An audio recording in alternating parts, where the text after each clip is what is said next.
in time. Someone please come quick, she done broke her heart again. And I didn't mean to go this far with her, cause she was just a friend. No, I'm not going back, not this time. What's going on, people? My name is Terrell Andretti, and I'm the Narc's nemesis. For those of y'all watching me on YouTube, make sure you like, comment, and subscribe to the channel. That helps YouTube's algorithm pick up this content and push it out to more people that need it.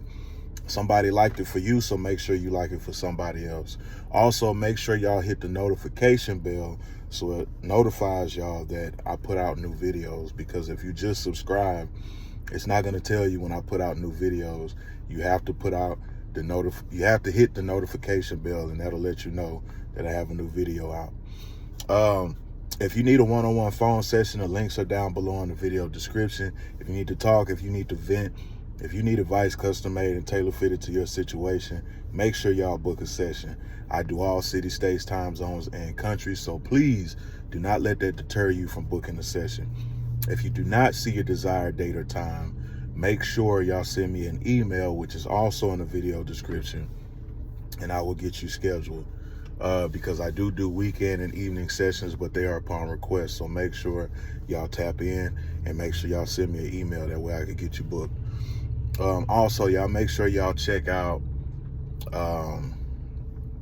my pop project, Supernova. It is about my narcissistic experience in its entirety, and it is available on all streaming platforms under the artist name Terrell Andretti. The link is down below in the video description, so if you need a soundtrack for your healing journey, make sure that y'all tap into that and share the music with a friend. I would greatly appreciate it. Today, I want to talk about, what are we going to talk about today? I had it, but I forgot. What are we going to talk about today?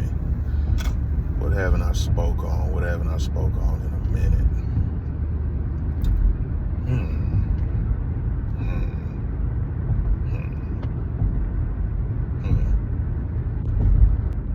The narcissist doesn't want to cheat anymore. The reason being is after you've been discarded, or after you discarded them, whatever the case is.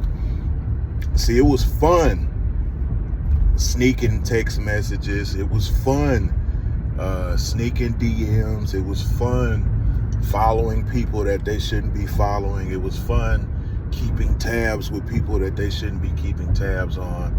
It was fun meeting up with individuals after work, at work. It was fun dipping off on the weekend and them disappearing for hours and you not knowing where the fuck they are. It was fun.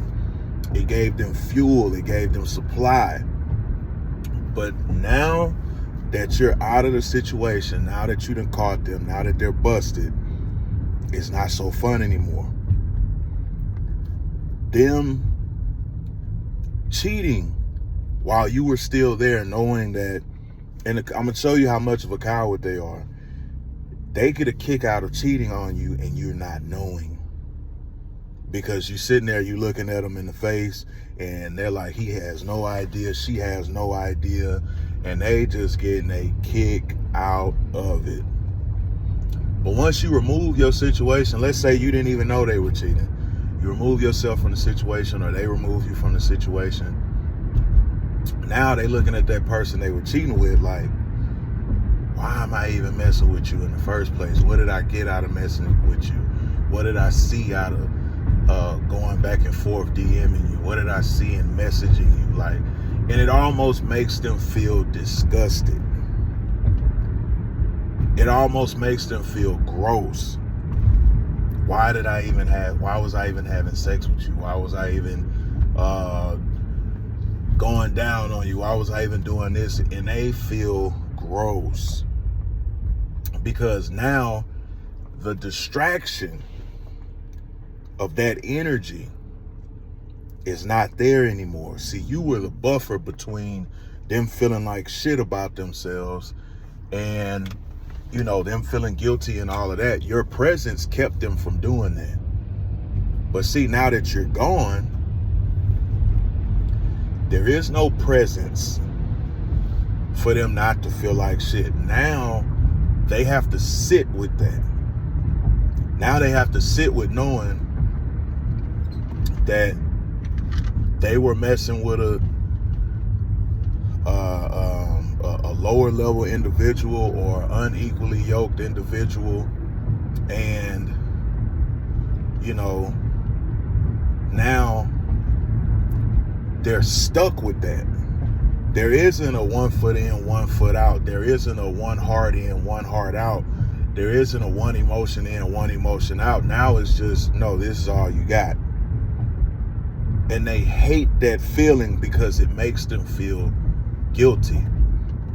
And the thing is, they will start looking at the new supply and blaming them for why you're not there. Because that's what lack of accountability is. They're going to see fault in everything but themselves. They're going to always point outward.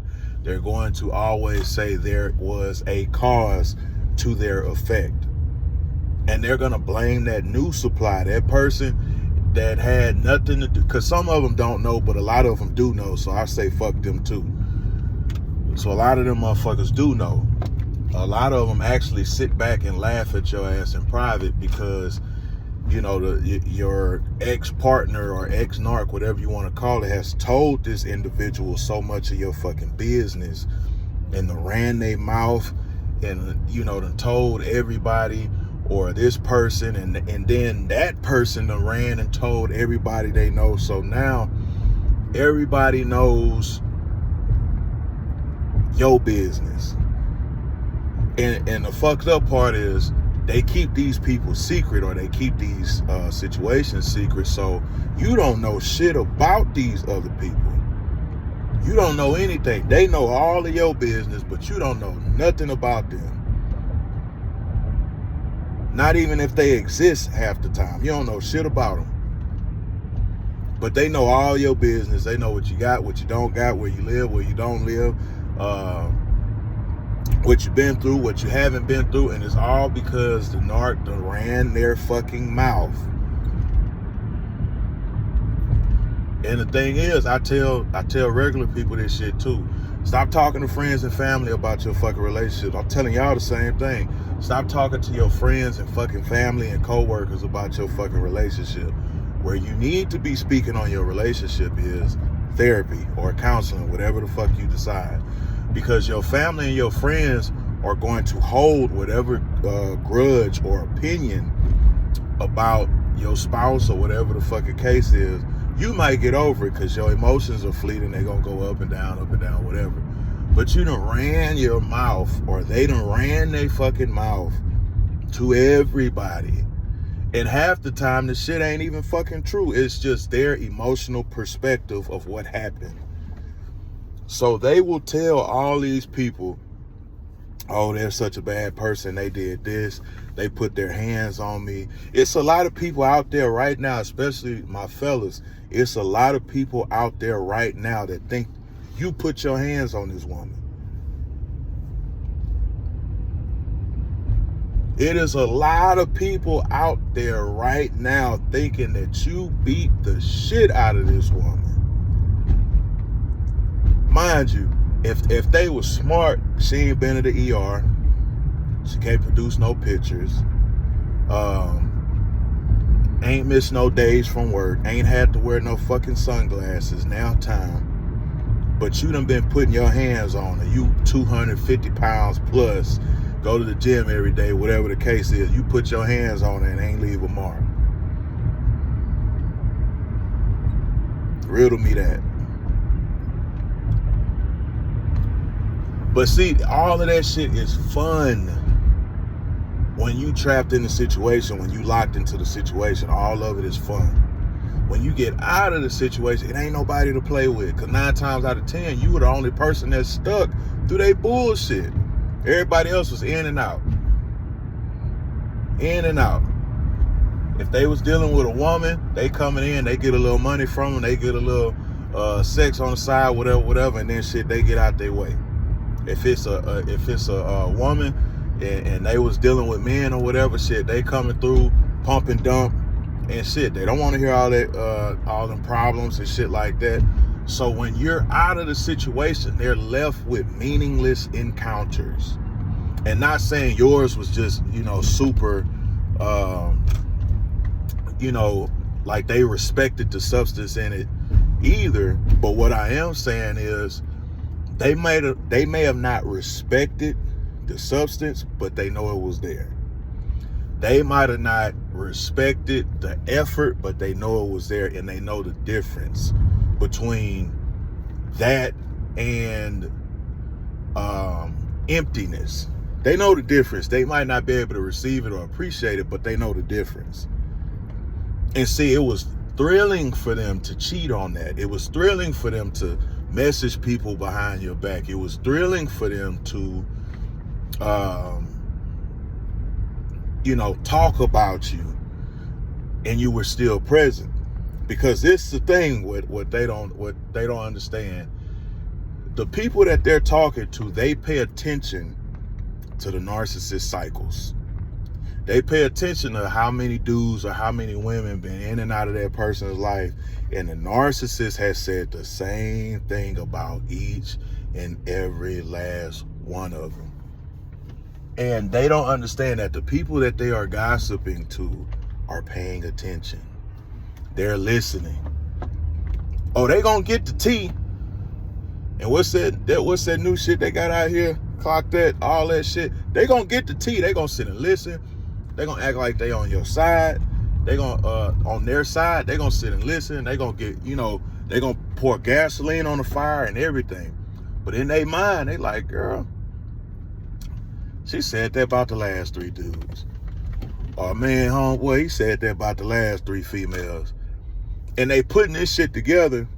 And then after a while, after that woman ain't there no more, and that man's still talking about her, they looking like, okay, well, how are they still doing all this and shit? They not gone. Or that person's gone. Why ain't he happy? Why isn't all her problems solved? I mean, why isn't all his or her problems solved? Why isn't everything back to normal in his or her life now that the problem's gone? And what they'll notice is a lot of the problems have increased.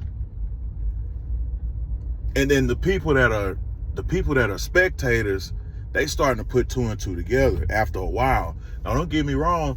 They may or may not mention this to the narcissist, but they know. And the thing is, if they are enablers, if they feed off gossip, if they feed off X, Y, and Z, they're going to continue to associate with the narcissist because that's what they all feed off of. They might not necessarily disassociate themselves. If that's the type of environment they like to be in, that's what they're going to, attract, or that's what they're going to continue to nest in. But the thing is, those people who do have sense, they're going to start paying attention to that shit, and they're going to start gravitating away from that narcissist. They're going to start gravitating away from the gossip. They're going to start gravitating away from the bullshit. Now, I'm not saying you and them finna become best friends, but some of them are going to start thinking, if they did that person like that, it's only a matter of time before they do me like that. So a lot of people associate with each other off of hating you. A lot of people associate with each other off of shared gossip, shared emotional turmoil, shared emotional distress. They're not really bonding over nothing solid. So when there's no bond over anything solid, there's no foundation. When there's no foundation, that shit crumbles easily. That's why narcissists don't keep friendships. That's why they don't keep close relationships, because they don't know how to build on anything solid. They don't vet people. They don't logically bond with people. They take on or take in whoever sees their dysfunction as a commonality. Whoever shares their perception of dysfunction, whoever shares their perception of trauma, whoever shares their perception of lunacy, that's who they're going to bond with. They're not going to bond with people who have their best interests. They're not going to bond with people who want to see them do better. They're not going to bond with people who who want to see them held accountable or hold them accountable. They're going to bond with whoever speaks to their trauma, their dysfunction, and their disorder. Make sure y'all like, comment, and subscribe to the channel. If you need a one-on-one phone session, the link is down below in the video description. If you need to talk, if you need to vent, if you need advice custom-made and tailor-fitted to your situation, make sure y'all book a session. I do all cities, states, time zones, and countries, so please do not let that deter you from booking a session. If you do not see a desired date or time, please send me an email, which is in the video description as well, and I will get you scheduled, because I do weekend and evening sessions, but they are upon request. Also, make sure y'all check out my pop project, Supernova. It is about my narcissistic experience in its entirety, and it is available on all streaming platforms. The link is down below in the video description, so y'all make sure y'all check that out. Share it with a friend, repost it on your social medias. Just make sure y'all help me get that out. If you need a soundtrack to your healing, make sure y'all check out Supernova by Terrell Andretti, searchable on all streaming platforms under the artist name Terrell Andretti. And until next time, another day, another way. You ain't gotta listen, but I know you heard me.